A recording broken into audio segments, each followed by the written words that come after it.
मई की छुट्टियां खत्म होने के बाद मैं पढ़ाई के लिए दापोली वापस गया। स्कूल शुरू हुआ और बरसात का मौसम भी शुरू हो गया।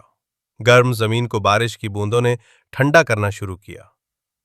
जब गर्म जमीन पर बारिश का पानी गिरता है तो बहुत अच्छी खुशबू आती है। जब नई बारिश शुरू होती है तो मिट्टी से एक सुंदर और मनमोहक गंध निकलती है।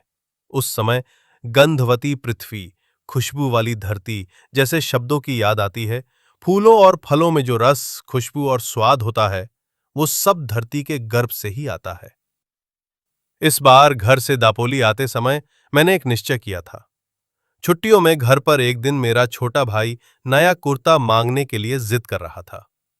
उस समय मां ने उसे समझाते हुए कहा, तेरे बड़े भाई अन्ना दादा बड़े होंगे, नौकरी करेंगे, फिर 6 महीने बाद तुझे नया कुर्ता सिलवाएंगे। अब जिद मत कर। दोस्तों, मेरे बचपन में कपड़ों का ज्यादा चलन नहीं था। हमें कोट के बारे में पता ही नहीं था। कई बार कुर्ता भी 1-2 साल बाद ही नया मिलता था। सर्दियों में धोती को 4 गुना करके गले में बांध कर स्कूल जाना पड़ता था। न मफलर था, न जैकेट थी, न ही गर्म कोट थे। मेरे छोटे भाई का कुर्ता फट गया था। मां ने उसमें 2-3 पैबंद लगा दिए थे। मैंने तय किया था कि अपने भाई के लिए नया कपड़ा सिलवाऊंगा, लेकिन पैसे कहां से लाऊं? मेरे पिताजी कोर्ट कचहरी के काम के लिए दापोली आते थे। जब पिताजी दापोली आते तो मुझे खाने के लिए 1-2 आना दे जाया करते थे। मैंने तय किया कि खाने के इन पैसों में से 1 पैसा भी खाने में नहीं खर्च करूंगा। ज्येष्ठ, मई, जून में हमारा स्कूल शुरू हुआ। गणेश चतुर्थी में 3 महीने बाकी थे। इन 3 महीनों में खाने के पैसों से 1 रुपए तक जमा हो सकता था। मैंने मन में तय किया कि गणेश चतुर्थी पर अपने छोटे भाई के लिए कोट या कुर्ता सिलवाकर ले जाऊंगा। मेरा लक्ष्य पक्का था। मैं रोज पैसे गिनता था। गणेश चतुर्थी नजदीक आ रही थी। मेरे पास 1 रुपए 2 आना जमा हो गए थे। गौरी गणपति के मौके पर नए कपड़े सिलवाए जाते हैं। हमारे गांव के बच्चों के लिए उनके माता पिता नए कपड़े सिलवाएंगे, लेकिन मेरे भाई के लिए कौन सिलवाएगा? मैं अपने भाई के लिए कपड़े सिलवाऊंगा। मैं दर्जी के पास गया। मैं अपने भाई की उम्र का एक लड़का साथ ले गया। मैंने दर्जी से कहा कि उसकी नाप तक कोट सिल दो। मैंने 2 गज कपड़ा और आधा गज अस्तर का कपड़ा लिया। कोट तैयार हो गया। मेरे पास जो पैसे थे उनसे सारा खर्च पूरा हो गया। जब मैंने वो कोट हाथ में लिया तो मेरी आंखें आंसुओं से भर गईं। मैं घर जाने के लिए निकला। जिनके यहां मैं रहता था उन्होंने कहा, बारिश में मत जा, नदियों और नालों में बाढ़ आई होगी, पिसई और सोंडे घर के रास्तों में उतार नहीं होगा। हमारी बात मान। मैंने किसी की बात नहीं मानी। मेरे दिल में प्यार का सैलाब उमड़ रहा था। ये नदियों नालों से कैसे रुक सकता था? नया कोट बांधकर मैं निकल पड़ा। अगर मेरे पास पंख होते तो मैं एकदम उड़कर चला जाता। चलने की थकान बिल्कुल महसूस नहीं हो रही थी। मैं सुखद सपनों में खोया हुआ था। मैं सोच रहा था कि मां को कितनी खुशी होगी। एक छोटा सा हरा सांप नानेटी मेरे पैरों के पास से उछलकर निकल गया। नानेटी एक प्रकार का हरा सांप होता है। नानेटी उछल उछल कर चलता है। मुझे थोड़ा डर लगा। मैं सावधानी से चलने लगा। पिसई का नाला उफान पर था। उसके पानी का बहाव बहुत तेज था। अब क्या करूं? मैंने मां का नाम लिया और पानी में उतर गया।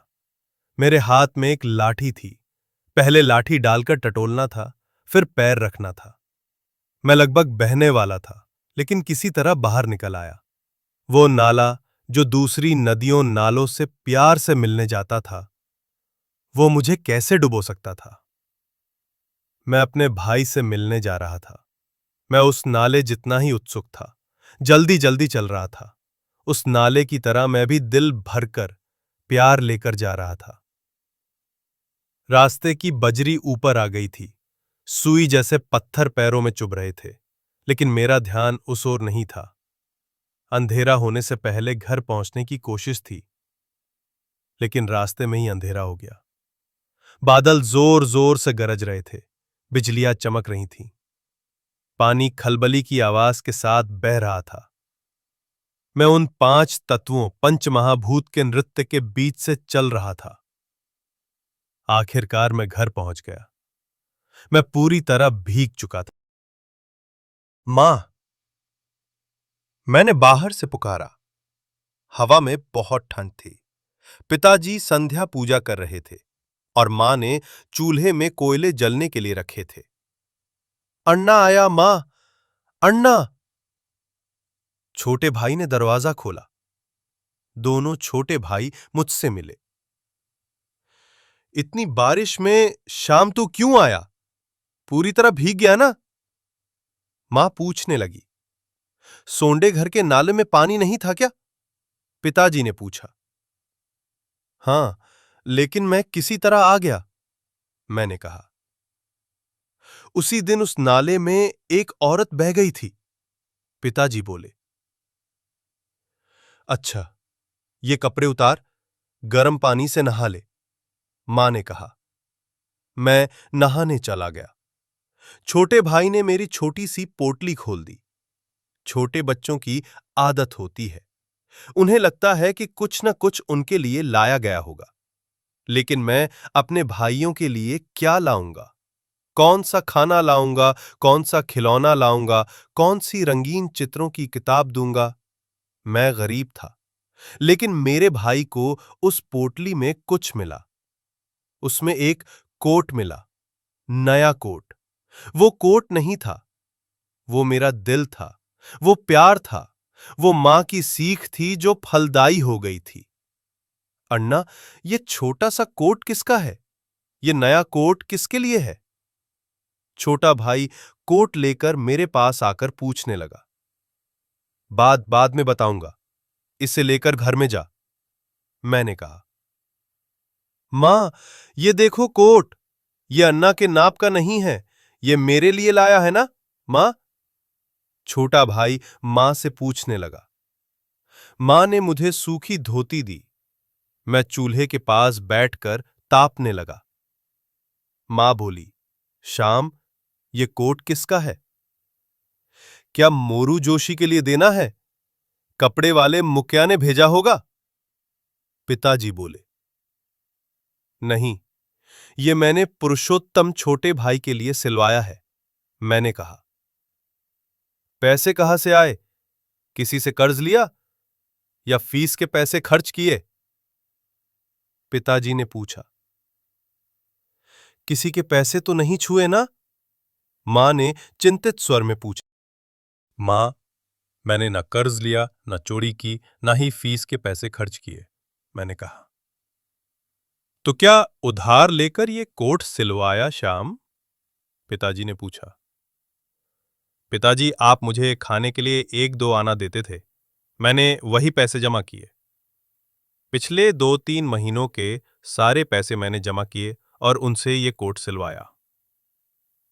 मां कहती थी, तेरे बड़े भाई बड़े होंगे, फिर पुरुषोत्तम के लिए नया कोट सिलवाएंगे।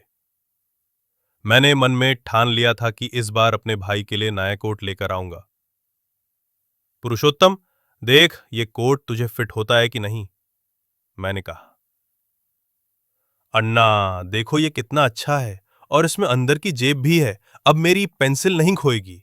मां, देखो। पुरुषोत्तम मां को दिखाने लगा। मेरी बात सुनकर मां की आंखें नम हो गईं।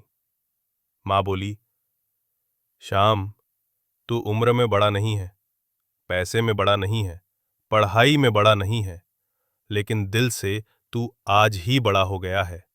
यही प्रेम है बच्चों, इसे आगे भी बनाए रखना। इस प्रेम पर किसी की बुरी नजर नहीं पड़नी चाहिए। पिताजी ने भी मेरी पीठ पर हाथ फेरा। वे कुछ नहीं बोले। उनके उस हाथ फेरने में सारी बातें थीं, सारी यादें थीं।